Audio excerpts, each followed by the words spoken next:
अलवर से खबर है जहां सरिस्का में टाइगर री इंट्रोडक्शन के 18 वर्ष पूरे होने पर आयोजित राष्ट्रीय सेमिनार में वन मंत्री संजय शर्मा ने फर्स्ट इंडिया से बातचीत में सरिस्का की संघर्ष से सफलता तक की यात्रा पर विस्तार से अपनी बात रखी। उन्होंने कहा कि वर्ष 2008 में शुरू हुआ बाघ पुनर्स्थापन अभियान देश के सबसे चुनौतीपूर्ण वन्यजीव संरक्षण प्रयासों में से एक था। शुरुआती दौर में कई तरह की चुनौतियां सामने आई थी, लेकिन वन विभाग, वैज्ञानिकों, विशेषज्ञों और स्थानीय समुदायों के संयुक्त प्रयासों से सरिस्का आज सफल टाइगर री इंट्रोडक्शन का राष्ट्रीय मॉडल बन चुका है। वन मंत्री ने कहा कि बाघों की संख्या लगातार बढ़ रही है और इसी वर्ष यह आंकड़ा 56 से बढ़कर 60 तक पहुंचने की उम्मीद है।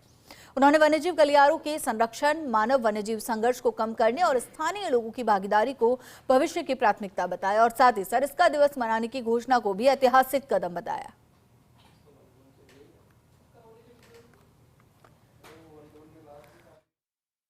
सरिस्का के लिए ये 28 जून शुभ दिन है। जब सरिस्का में सभी बाघ लुप्त हो गए थे तो यही 28 जून 2008 का दिन था जब पहली बार सरिस्का में रणथंभौर से टाइगर ST1 को बाई एयर लाया गया था और वो एक शुरुआत थी इस दुनिया में बाघों के रिलोकेशन की, पुनर्स्थापना की और सरिस्का में बाघों के री इंट्रोडक्शन की।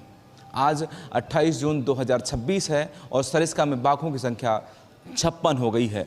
ये प्रयास हैं सरकार के, ऑफिसर्स के, कर्मचारियों के, NTCA के, प्लानिंग के और उसके एग्जीक्यूशन के। और ये सफलता के 18 वर्ष NTCA मना रहा है। मेरे साथ वन मंत्री संजय शर्मा हैं। सर, ये सफलता के 18 वर्ष आज मन रहे हैं।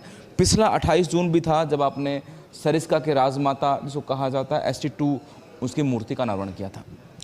देखिए, सरिस्का जो पहले बाघों की नगरी कहा जाता था और इसमें कोई सच्चाई स्वीकारने में कोताही नहीं कि 2003 से पहले जो सरिस्का बाघों के कारण आबाद था और देसी विदेशी पर्यटक वहाँ सरिस्का में बाघ देखने आते थे, दुर्भाग्यवश शिकारियों के कारण वो सरिस्का बाघविहीन हुआ और 2003-04 में विभाग को पता चला कि जब गणना हुई तो वहाँ पे सरिस्का में बाघों की संख्या 0 आई और उस बात को लेकर के तत्कालीन चाहे केंद्र सरकार हो चाहे राज्य सरकार हो, एक आत्मचिंतन हुआ और किस प्रकार से सरिस्का वापस से बाघों की नगरी के रूप में आबाद हो, उसके लिए प्रयास शुरू हुए।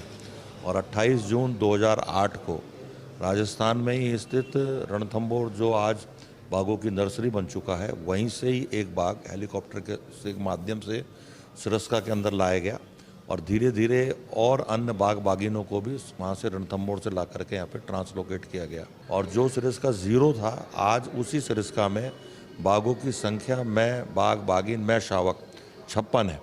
और जिस प्रकार से हमारे यहाँ बाघिन बच्चे दे रही हैं, 100 मोटो उसको प्राकृतिक आवास मिल रहा है। ये संघर्ष भी कम नहीं रहा। वो ST1 जो रणथंभौर से लाया गया था, सरिस्का में उसे जहर दे दिया गया था, उसकी डेथ हो गई थी।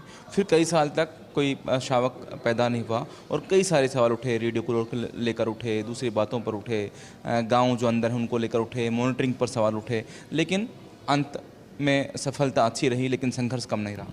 देखिए, मेरा ये मानना है कि जब तक विस्थापन, जो हमारे गाँवों का हम विस्थापन करना चाह रहे हैं, जब तक वो पूर्ण रूप से विस्थापित नहीं होगा, समय समय पर चाहे वो कोई सा भी टाइगर रिजर्व हो, नेशनल पार्क हो, उसमें इस प्रकार के खतरे बरकरार रहते हैं।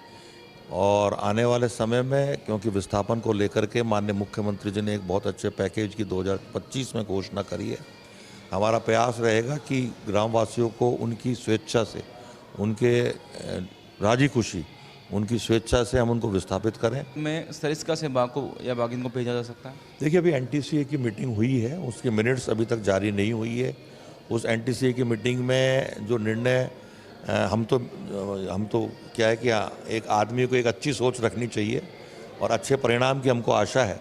और यदि NTCA और भारत सरकार कुंभलगढ़ को टाइगर रिजर्व घोषित करती है तो आने वाले समय में आवश्यकता पड़ी तो रणथंभौर और सरिस्का में, क्योंकि जिस प्रकार से संख्या बढ़ रही है, तो कॉन्फ्लिक्ट को कॉन्फ्लिक्ट को रोकने के लिए रणथंभौर हो चाहे सरिस्का हो, आने वाले समय में यदि कुंभलगढ़ टाइगर रिजर्व भारत सरकार द्वारा घोषित होता है तो यहाँ से बाघ ले जाया जा सकता है। सरिस्का बेहतर की तरफ है, सरिस्का का वैभव लौटा है और अब सरिस्का प्रशासन, एनटीसीए, वन्यजीव प्रेमी और मंत्री सभी सरिस्का में सफलता के 18 वर्ष मना रहे हैं। कैमरामैन साहिल के साथ Ashwini Yadav, first India news, Alwar.